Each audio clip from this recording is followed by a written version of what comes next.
பாசிசத்தை வீழ்த்த இந்தியாவை காக்க ஸ்டாலின் அழைக்கிறேன். ஆரம்பிக்கலாமா?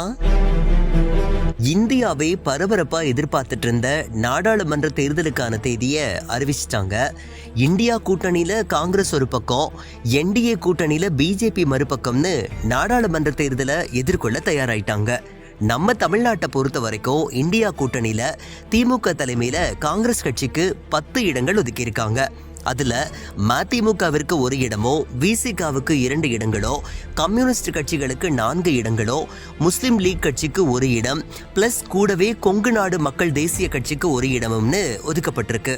இந்த வீடியோல கொங்கு நாடு மக்கள் தேசிய கட்சிக்கு ஒதுக்கப்பட்ட தொகுதி குறிச்சும் அந்த கட்சியின் சார்பில் நாடாளுமன்ற தேர்தலை எதிர்கொள்ள போற வேட்பாளர் யாரு அப்படிங்கறத பத்தியும் விரிவா நாம பார்க்கலாம். 2024 நாடாளுமன்ற தேர்தலை பொறுத்த வரைக்கும் கொங்கு நாடு மக்கள் தேசிய கட்சியில யாரு வேட்பாளரா நியமிக்கப்படுவாங்கன்னு நிறைய எதிர்பார்ப்புகள் இருந்துச்சு. இந்த நிலையில அந்த கட்சியோட பொதுச் செயலாளர் ER ஈஸ்வரன், மாநில இளைஞரணி செயலாளரா இருக்கக்கூடிய S சூரியமூர்த்தி தான் அந்த வேட்பாளர் அப்படின்னு அறிவிச்சிருக்காரு. நாமக்கல் தொகுதியை பொறுத்த வரைக்கும் கவுண்டர்கள் வாக்கு நிறைஞ்சிருக்கிற ஒரு தொகுதி. இந்த தொகுதியில ஒரு செல்வாக்கான கவுண்டர் வேட்பாளர் நின்னா வெற்றி பெறுவதற்கான வாய்ப்பு அதிகம் அப்படின்னு நினைச்ச திமுக தலைமை கொங்கு நாடு மக்கள் தேசிய கட்சிக்கு நாமக்கல் தொகுதியை விட்டு கொடுத்திருக்கு. இந்த வாய்ப்பை கெட்டியா பயன்படுத்தணும் அப்படிங்கிற நோக்கத்துல ஈஸ்வரனும் தன்னோட கட்சியின் சார்பில் ஒரு வலுவான வேட்பாளரை களத்தில் இறக்கி விட்டிருக்காரு. சரி, யாரு இந்த சூரியமூர்த்தி? கடந்த 2001ஆம் ஆண்டு தமிழ் தேசிய கட்சியின் சார்பா மொடக்குறிச்சி சட்டமன்ற தொகுதியில போட்டி போட்டவர். 2006ல் பாரதிய ஜனதா கூட்டணியில வெள்ளக்கோவில் சட்டமன்ற தொகுதியில போட்டி போட்டவர். 2016ல் கொங்கு நாடு மக்கள் தேசிய கட்சியின் சார்பா மறுபடியும் மொடக்குறிச்சி சட்டமன்ற தொகுதியில போட்டி போட்டு தேர்தலை எதிர்கொண்டவர் தான் இந்த சூரியமூர்த்தி.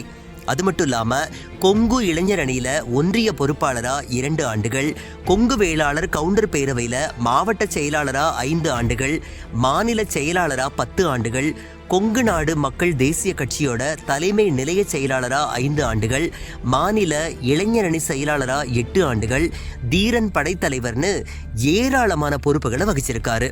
இது தவிர 2011ஆம் வருஷம் மயில்கள் பயிர்களை சேதப்படுத்துறதை தடுக்கிறதுக்காக போராட்டம் பண்ண ஒரு காரணத்துக்காக கைது செய்யப்பட்டு 21 நாட்கள் சிறையில் இருந்திருக்காரு.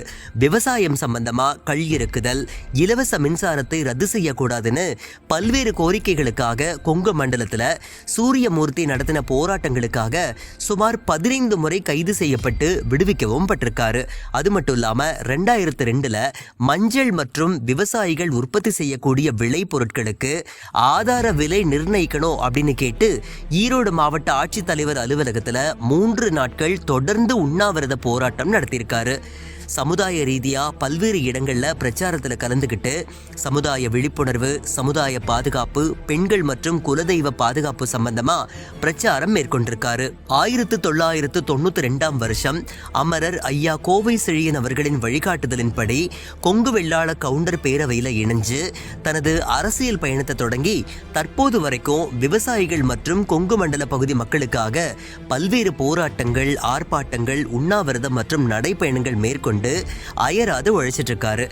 நமக்கு கிடைச்ச கருத்து கணிப்பின்படி நாமக்கல் மாவட்டத்தில் கொங்கு மக்களின் பேராதரவை பெற்ற கொங்கு நாடு மக்கள் தேசிய கட்சியின் வேட்பாளர் S சூரியமூர்த்தி வெற்றி பெறுவதற்கான வாய்ப்புகள் இருக்கிறதா தகவல்கள் கசிஞ்சிருக்கு. எது எப்படியோ அரசியலை பொறுத்த வரைக்கும் மக்கள் மட்டும்தான் எஜமானர்கள், அவர்கள் முடிவே இறுதியானது அப்படிங்கிறதுனால கொங்கு நாடு மக்கள் தேசிய கட்சிக்கு வெற்றி வாய்ப்பு கிடைக்குமா கிடைக்காதா? இந்த தேர்தலில் மக்களின் இறுதி தீர்ப்பு எப்படி அமையும் என்பதை பொறுத்திருந்து பார்க்கலாம். மாநிலத்தை கெடுத்த அதிமுக, மாநிலத்தை கண்டுகொள்ளாத பாஜக, இந்த கள்ள கூட்டணியை மக்கள் அடையாளம் கண்டு கொண்டிருக்கிறார்கள். மக்கள் நலனே முக்கியம்னு செயல்பட்டுக் கொண்டிருக்கக்கூடிய நமது திராவிட மாடல் தமிழ்நாட்டு மக்களாகிய நீங்கள் துணை இருப்பது போல உண்மையான வளர்ச்சியை நமது நாடு காண ஒட்டுமொத்த இந்திய மக்களும் தயாராகிவிட்டார்கள். பாசிசத்தை வீழ்த்த இந்தியாவை காக்க ஸ்டாலின் அழைக்கிறேன்.